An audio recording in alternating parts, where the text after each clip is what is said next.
na Panginoong Jesucristo, isang mapagpalang gabi sa bawat isa. Dito po tayo sa sampung buwan ng pagpapasalamat na ginaganap natin dito ng Sabado ng buwan. Ito, bigyan natin yung buhay yung maraming. Dito po sa una, ito po ay sinulat ni Apostol Pablo sa mga taga-Tesalonika na panghihikayat upang magkaroon ng katatagan ang bawat isa. Sabi po dito, "Katapat ipinamamalit namin sa inyo mga kapatid na inyong kilalanin ang nagpapagal sa inyo at namumuno sa inyo sa Panginoon at nagpapaalala sa inyo." Ito po ay sinabi niya na hinihikayat tayo na magkaroon po ng respeto sa mga tinatawag ng Biblia. Sabi ito, namumuno sa inyo sa Panginoon. Kasi po, bawat paglilingkuran o samahan man o pagkakapatiran, meron po siyang naglilingkuran. Na kumbaga, may mga tao, may tagapagpasunod at mayroong sumusunod. Yung nanguna o naglilid, dapat po mayroong respeto yung mga taong sumusunod sapagkat inilagay po siya ng Diyos sa kalagayan yan dahil meron ding pamantayan upang ilagay siya diyan. At kinakailangan ang respeto, lalong-lalo na yung mga nasa mababang kalagayan. Sabi dito, inyong lubos na pagmamahalin sila sa pag-ibig. Dahil sa kanilang gawa, magkaroon kayo ng kapayapaan. Ito po ang pinakahalaga ng lahat, ang magkaroon tayo ng kapanatagan ng ating mga kaluluwa. Kapayapaan ay hinihingi ng lahat. Kumbaga, walang anumang kaguluhan o pagkakaali, kampihan man o pagkakabahagi, kundi sama-sama sa isang layunin na walang iba, patatagin ang samahan at magkaroon tayo ng isang layunin o isang isipan na walang iba. Sama-sama tayo alang-alang sa pangalan ng dakilang Panginoon. At sa pasabi dito, at aming ipinamig sa inyo, kapatid, na inyong paalalahanan ang mga manggugulo, palakasin ang may loob, alalayan ang may hina at maging mapagpahinoon sa lahat. Kumbaga, minsan may dumarating sa punto na may mga pinanggagalingan na hindi pagkakasundo o mga nanggugulo. Meron karapatan tayo, ang bawat sa atin, lalong-lalo na kung tayo iisip sa mga idea para hikayatin ang gulo na paalalahanan, mabuksan ang kaisipan upang sa ganun huwag na magpatuloy sa kanyang ginagawa. Kundi sawayin na, sawatan na.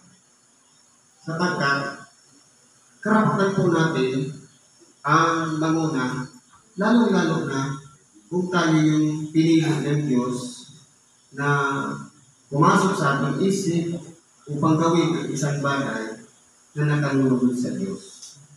Kasi po, hindi po magiging mabunga ang isang grupo kung mayroong mga awayan o kaguluhan o di pagkakasundo. Kaya, kung mayroong nagugulong at mayroong lakas na nagtulad sa atin para paalalahanan sila, meron po tayong karapatan sapagkat kaya po tayo nilagay dyan pagkamat nasa malabang kalagayan. Dahil po, meron tayong gagawin para sa samahan. Kasi po, kumplito po yung composition niya. Lamang, iba-iba ang antas, iba-iba ang kalagayan. Kaya kung mayroong dumarating man ng mga nanggugulo, kinakailangan natin gawin kung ano ang nararapat. At siyempre, kung mayroong malakas ang loob, mayroong ding mahihina. Ito naman yung mga nangangailangan ng habag at tulong na dapat nating suportahan. Dapat nating ituro, gabayan sila, subaybayan, pangunahan upang sa ganun. Ano man ang hindi naabot ng kanilang mga pag-iisip, lalo-lalo na yung mga baguhan. Tayo yung mga nauna na kahit hindi natin sabihin na malakas na tayo, pero alam natin na may maitutulong tayo sa ating kapwa. Para po yan isang gabay na nagtutulak din sa atin para kung may nadadapa sa atin, kung bumabagsak, kung sinusubok, kung dumaranas ng sari-sari ng problema, kung halimbawa, pinanghihinaan ng loob at hindi na nakakalago ng tipo, tayo yung malalakas ang kakalinga sa kanila upang, kumbaga, i-recharge natin sila para mas lalo silang lumakas na katulad natin. Ano po sabi dito? Tingnan nga ninyo na huwag kumanti ang sino man ang masama sa masama, kundi sundin ninyo lagi ang mabuti ang isa sa iba at sa lahat. Dito po, itinutulong din naman ni Apostol Pablo na siyempre po, hindi po may iwasan na may gumagawa ng masama. Sa bukas ang kaisipan, kapag nakikita natin masama na ang ginagawa, at tayo naman ay malawak ang ating pag-iisip dahil nakikita na nga natin masama, huwag natin ganyanin. Huwag na natin silang gayahin. Kundi, idalangin natin sila na mag-iwanag ng kanilang pag-iisip para maunawaan nila na ang kanila palang ginagawa ay hindi na nakalulog sa Panginoon. Ganun po dapat. Yun po yung mabuti. Sabi, ang isay sa iba. Ibig sabihin, tayong lahat ay mga titinginan sa isa't isa. Dahil hindi natin alam na baka kasama na pala tayo doon sa ginagamit upang manggulo, upang gumawa ng masama sa ating kapwa. Kaya po, binibigyan tayo ng maliwanag na pag-iisip. Tinuturuan tayo dito ni Apostol Pablo na maging mapagmatyak sa mga nangyayari unang-una sa sarili natin bago sa iba. Kasi po, halimbawa, ang alam lang natin, tingnan yung ginagawa ng iba, may problema tayo doon. Kasi sabi nga, ng ating dakilang Panginoon, bago mo tingnan ang buhay ng iyong kapwa, tingnan mo muna yung katahilan na nakatakip sa iyong mata.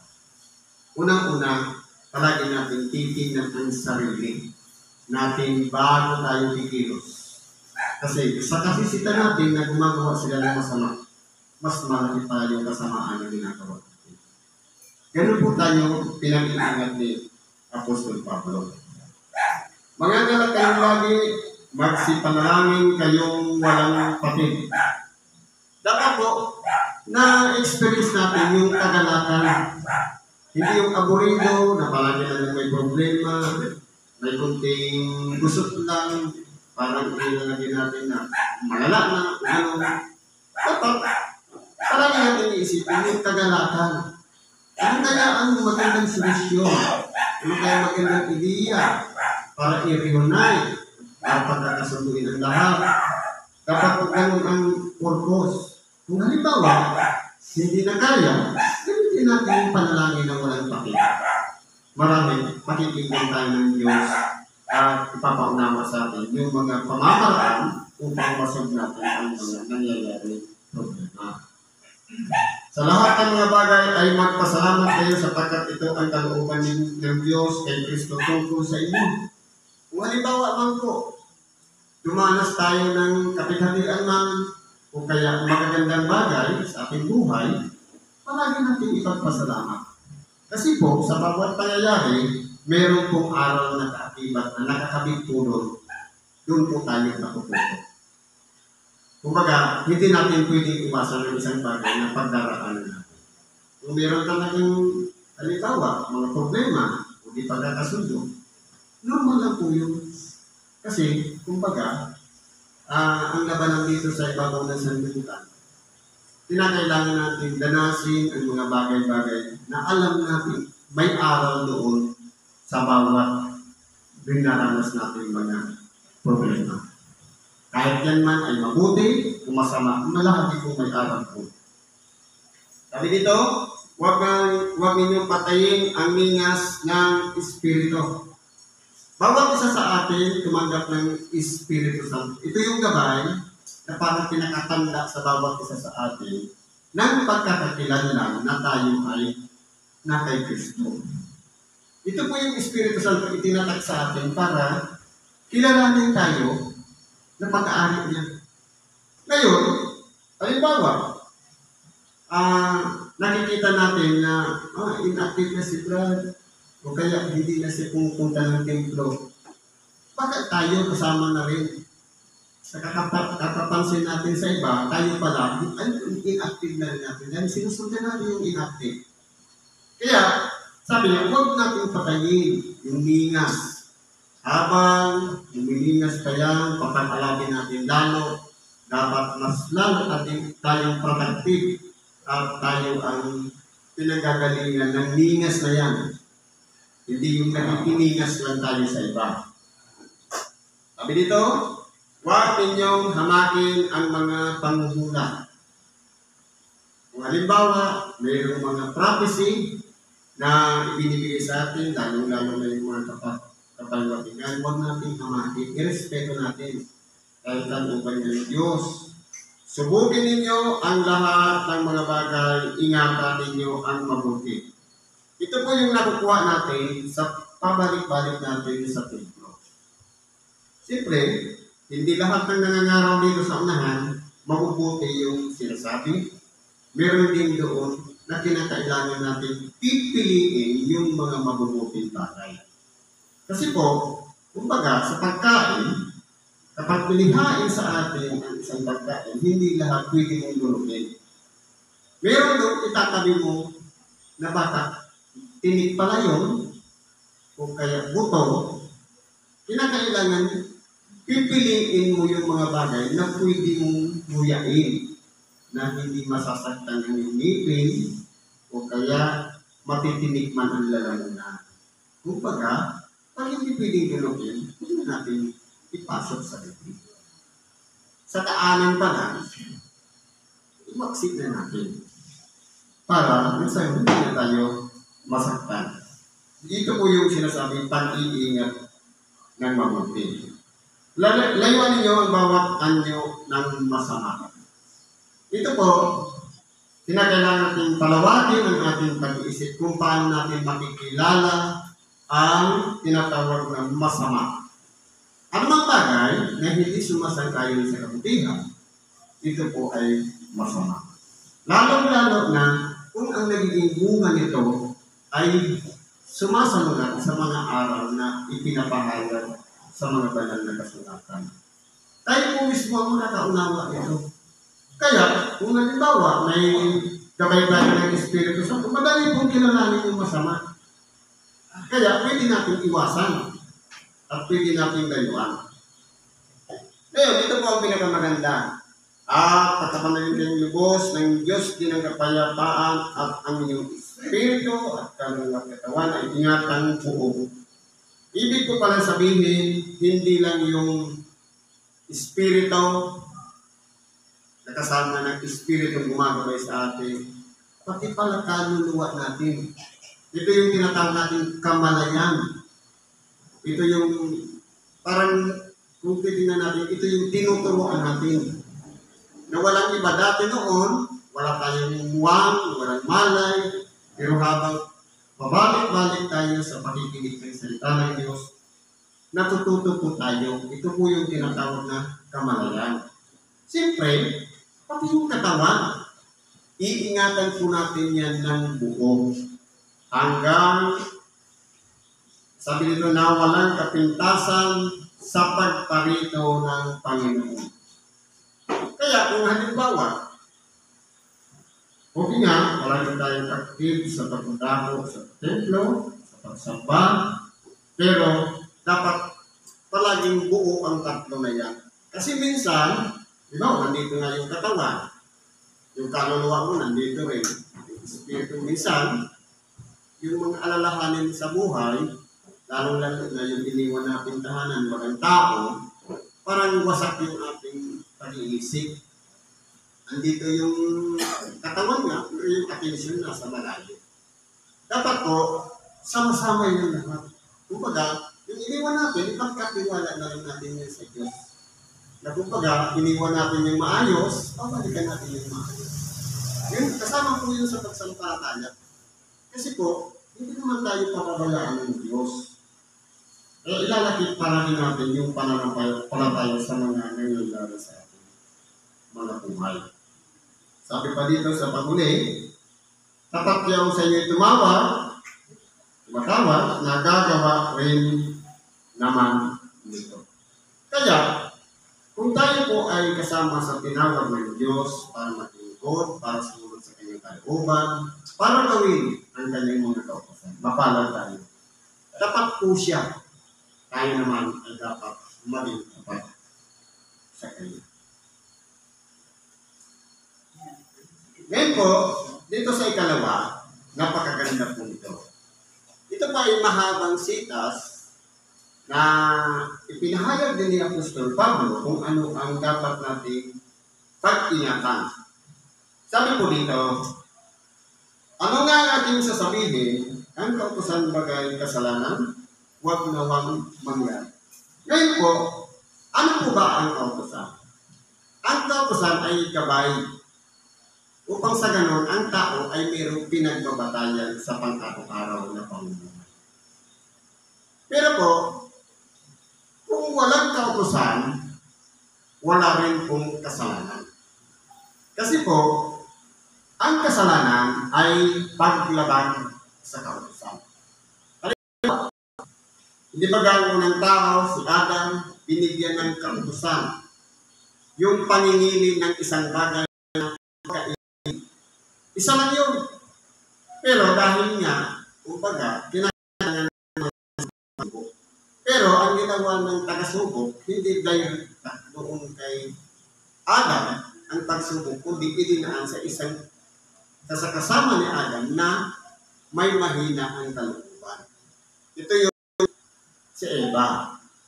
Ngayon, dahil nga yung pagiging marupok ni Eva, nadaya siya at pati si Adam. Kumbaga, yung utos ng Diyos ay nalabag nila. Kaya nagkaroon sila ng kasalanan. Parehas din sa atin. Kung ano po yung napapakinggan nating aral ng mga salita ng Diyos, tapos nakatanim na sa ating puso, minsan po, kapag yun ay nalalabag natin, parang nararamdaman natin sa ating tuwid na mayroon tayong kasalanan. Kasi po, nalabag natin niya eh. Na-transgress natin yung kautusan.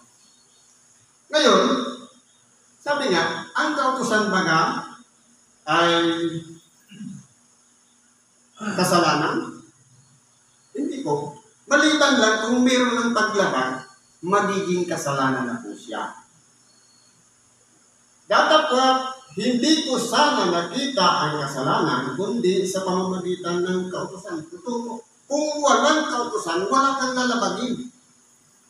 At dahil nga, mayroong kautusan, may pag-iingat dapat tayo sa pagsunod.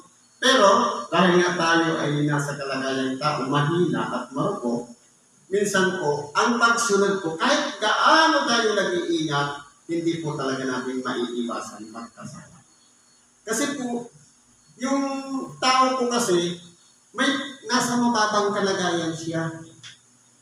Mahina po siya at marupok at pwede po siya madala dahil mayroon po siyang katawang laman na nahihila ng ang tita.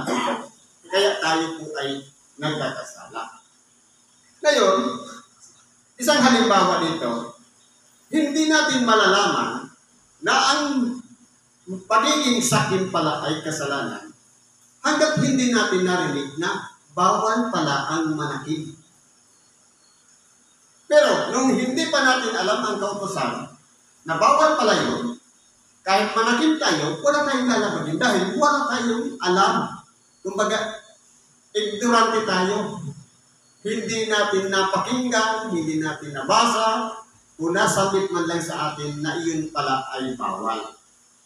Ang tawag nga ng kautusan sa katutubo, kung ano yung original na nalalaman mo na base lamang sa experience ng mga magulang na ipinasa sa atin, yun lang yung nalalabag natin.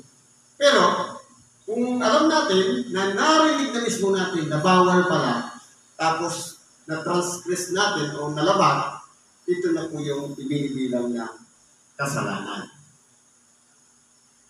Sabi dito, at ng isang panahon ay nabubuhay na walang kautusan. Katapwat ng dumating ang utos ay muling nabuhay ang kasalanan at ako'y namatay.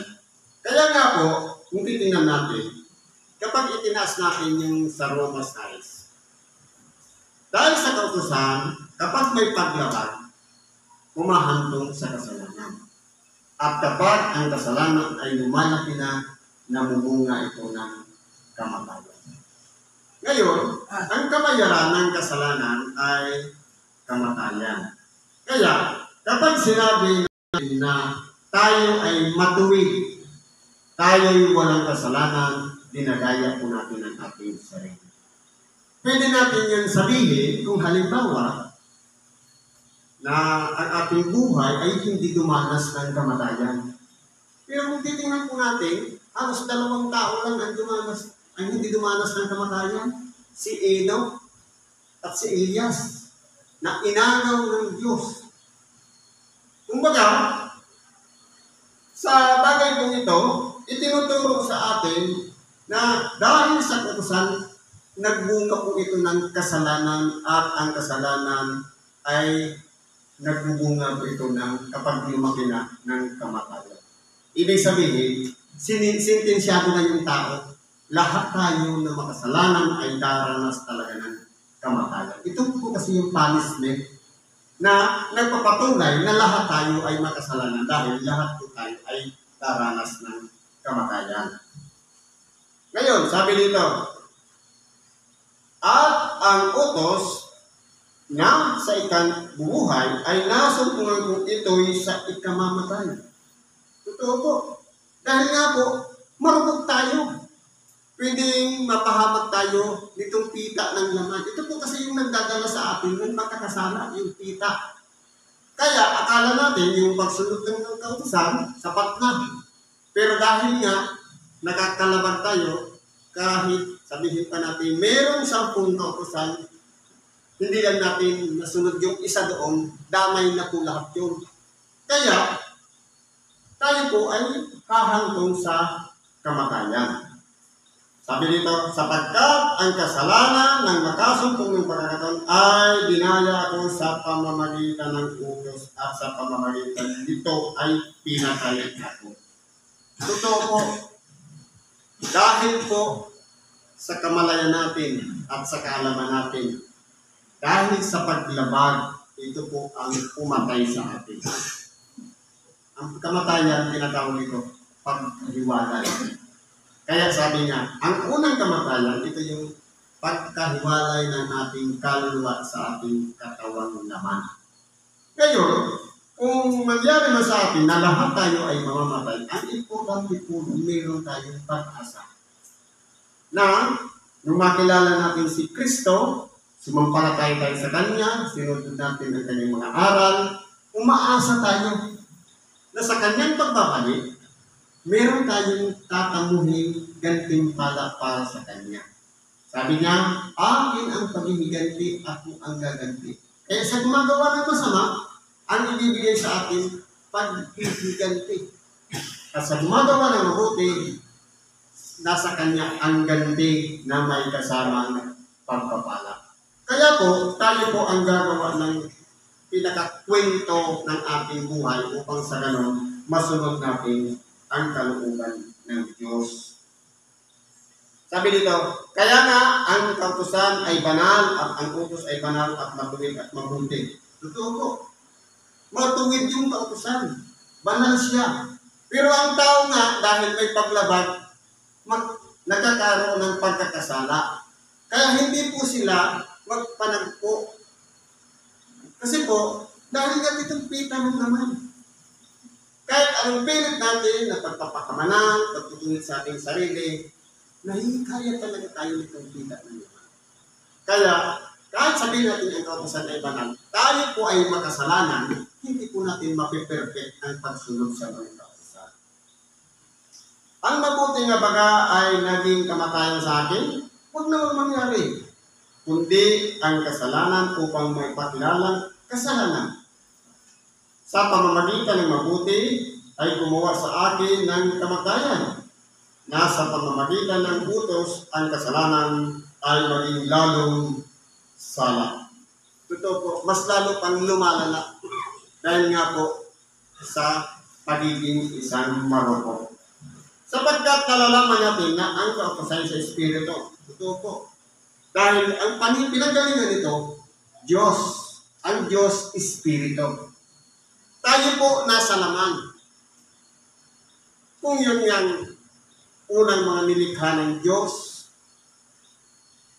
ang naging kalaban ng Diyos, Satanas, bagamat Espiritu na ang kanyang kalagayan, pero nagkasala pa rin.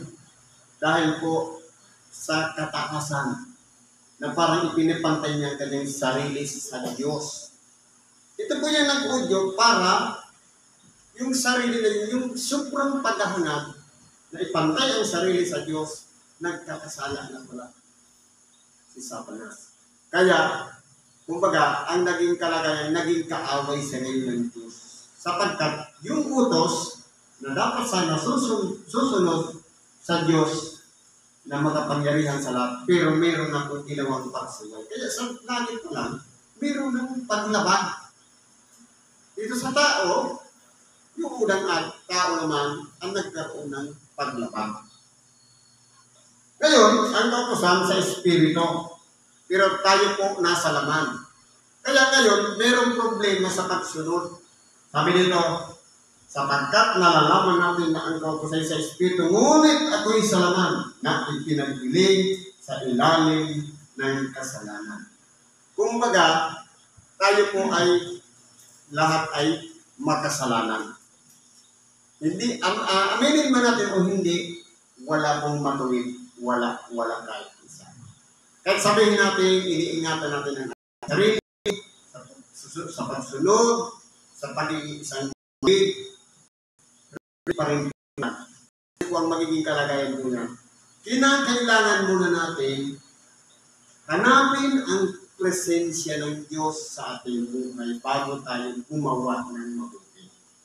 Kasi po, titingnan natin, kahit anong gawa natin makabutihan sa ating kapwa, sa ating sarili man, o sa ating Diyos, kapag hindi natin siya kasama sa paggawa nito,